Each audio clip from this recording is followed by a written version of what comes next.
Nama saya Gustia Widya Fatmawati dengan NPM 10521617 dari kelas 2 PA 16. Di sini saya akan menjelaskan terkait dengan tugas yang diberikan, yaitu perilaku dalam kelompok. Adapun topik yang akan dibahas, yang pertama adalah pengertian kelompok menurut beberapa ahli, yang kedua peran sosial, peran gender, dan kohesivitas kelompok, dan yang terakhir adalah social facilitation dan salah satu contohnya. Yang pertama, pengertian kelompok menurut beberapa ahli. Menurut Chaplin, dalam buku Psikologi Sosial yang ditulis oleh Bimo Walgito, mengemukakan bahwa kelompok adalah sekumpulan individu-individu yang saling mengadakan interaksi dan saling mempengaruhi satu dengan yang lain. Kelompok menurut Slamet tahun 2003 adalah dua atau lebih orang yang berhimpun atas dasar adanya kesamaan, berinteraksi melalui pola atau struktur tertentu guna mencapai tujuan bersama dalam kurun waktu yang relatif panjang. Kelompok adalah suatu kumpulan dua atau lebih orang-orang yang mengalami interaksi dinamis satu sama lain, menurut M. Sigret dalam Sarwono dan Mainarno tahun 2009. Nah, jadi dari beberapa pengertian di atas dapat disimpulkan bahwa kelompok adalah kumpulan dari individu yang terdiri dari dua orang atau lebih yang melakukan interaksi serta saling mempengaruhi untuk mencapai suatu tujuan tertentu. Yang kedua ada peran sosial, peran gender, dan kohesivitas kelompok. Pertama, peran sosial. Peran sosial adalah bagian yang dimainkan orang sebagai anggota kelompok sosial. Dengan setiap peran yang kita adopsi atau kita miliki, perilaku kita akan berubah agar sesuai dengan ekspektasi yang kita dan orang lain miliki tentang peran tersebut. Peran sosial mencangkup seperangkat tindakan yang ditetapkan atau ditugaskan untuk setiap individu dalam masyarakat. Menurut Suryono Sukanto tahun 2002, definisikan peran itu sendiri sebagai aspek dinamis dari kedudukan atau status apabila seseorang melaksanakan hak dan kewajibannya sesuai dengan kedudukannya, maka seseorang tersebut menjalankan suatu peran. Contoh, peran sebagai dokter, peran sebagai guru, tentara, atau petani. Nah, peran-peran tersebut harus disesuaikan dengan kemampuan, bakat, dan keterampilan yang dimilikinya masing-masing. Nah, yang kedua ada peran gender. Gender dapat didefinisikan sebagai keadaan di mana individu yang lahir secara biologis sebagai laki-laki dan perempuan yang kemudian memperoleh perincian sosial melalui atribut maskulinitas dan feminitas yang didukung oleh nilai-nilai atau sistem di masyarakat. Peran gender adalah perilaku yang dipelajari di dalam suatu masyarakat atau komunitas yang dikondisikan bahwa kegiatan, tugas-tugas, atau tanggung jawab patut diterima baik oleh laki-laki maupun perempuan. Peran gender dapat berubah dan dipengaruhi oleh umur, oleh kelas, ras, etnik, agama, dan lingkungan geografi, ekonomi, serta politik. Baik perempuan maupun laki-laki memiliki peran ganda di dalam masyarakat. Sebagai contoh, peran laki-laki dan perempuan. Dalam berbagai budaya, perempuan diharapkan mengemban perannya sebagai seorang istri dan ibu, dan memiliki peluang yang terbatas dalam karir lainnya. Nah, tapi pada negara-negara maju, harapan terhadap peran perempuan ini telah berubah, dan perempuan sudah memiliki karir yang lebih besar dibandingkan dengan sebelumnya. Nah, yang ketiga ada kohesivitas kelompok.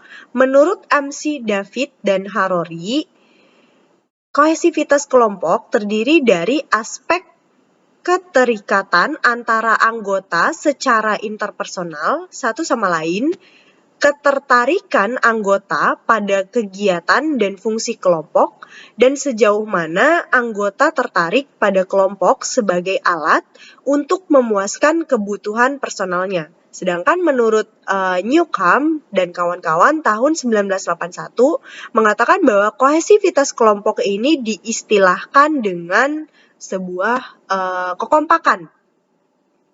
Kohesivitas adalah kualitas kelompok yang mengikat anggota-anggotanya dan meningkatkan rasa suka antar anggota. Semakin kohesif suatu kelompok, maka semakin besar keinginan anggota untuk tetap berada di dalam suatu kelompok tersebut. Ambil bagian dalam aktivitas kelompok dan mencoba untuk menarik anggota-anggota baru yang sependirian. Nah, jika fungsi kelompok adalah untuk bekerja sama memecahkan masalah, misal dalam dalam tim marketing sebuah perusahaan di mana situasi kerja mereka lebih kompleks sehingga membutuhkan kerjasama dengan kualitas yang lebih baik di dalam kelompoknya. Kohesivitas kelompok bersama-sama melakukan tugas dengan baik, menyebabkan kelompok menjadi lebih kohesif, tetapi ini terjadi hanya bila tugasnya memerlukan kerjasama anggota secara dekat. Misalnya, dalam sebuah tim sepak bola. Nah, yang terakhir ada social facilitation. Social facilitation merupakan kecenderungan orang untuk melakukan tugas dengan lebih baik bila tugasnya sederhana dan lebih buruk bila tugasnya kompleks. Dalam keadaan hadirnya orang-orang lain dan kinerjanya dievaluasi.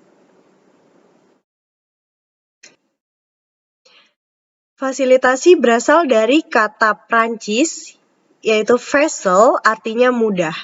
Nah, kata mudah ini menunjukkan adanya kelancaran atau peningkatan kualitas performa karena ditonton oleh kelompok. Kelompok mempengaruhi kualitas performa sehingga lebih mudah untuk dilakukan. Contohnya, pada pertandingan badminton. Misalnya, jika tim A bertanding di negaranya sendiri, maka tim A ini akan termotivasi untuk menang. Karena tim A ini tampil di hadapan pendukung dari negaranya sendiri, yang pastinya akan memberikan dukungan dan mempengaruhi motivasi tim dalam bertanding. Kehadiran orang lain tidak hanya berdampak positif, tetapi juga dapat berdampak negatif. Nah, kapan hal tersebut bisa terjadi? Ketika kehadiran orang lain dapat menghambat kinerja individu, maka kondisi itu disebut dengan hambatan sosial atau social inhibition. Menurut Zayens, hambatan sosial terjadi jika individu tidak menguasai tugas, tidak mencoba, atau bahkan tidak pernah dilakukan sebelumnya. Ada 3 hal yang dapat menjelaskan mengapa kehadiran orang lain dapat meningkatkan atau memperburuk kinerja individu. Yang pertama, proses kognitif dalam sosial fasilitasi. Kehadiran orang lain akan menimbulkan 2 konflik pada diri individu, yaitu perhatian terhadap tugas dan perhatian terhadap penilaian audiens. Ketika tugas dilakukan dengan mudah, maka kebingungan atau distraction dapat diatasi dengan kerja keras dan performance pun akan meningkat. Tetapi jika tugasnya lebih sulit dan lebih kompleks, maka perhatian akan fokus ke konflik dan terjadi penurunan pada performance.